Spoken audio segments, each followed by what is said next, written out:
যে আমাদের বাড়িতে সারজিৎ কয়েকবার গেছে, 2 থেকে 3 বার গেছে, নাহিদ ভাই গেছে একবার। ওরা কিছু তো দেওয়া থাকলো দূরের কথা, ওরা আমরা ফোন দিলে ফোনও রিসিভ করে না, স্পষ্ট কথা। এবং আমাদেরকে ওরা অনেক আশ্বস্ত করছে, জড়িয়ে ধরে বলছে যে তোমার এক ভাই গেছে, লক্ষ্য ভাই আছে। কিন্তু আজকে থেকে লক্ষ্য ভাই কেউ, অর্ধেক ভাইও নাই।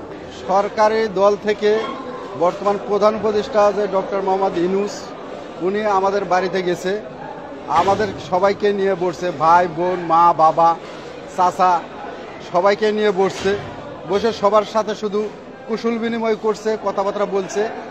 আর একটি কথা বলছে যে তোমাদের যে কোনো সমস্যা হলে আমাদেরকে জানাবা।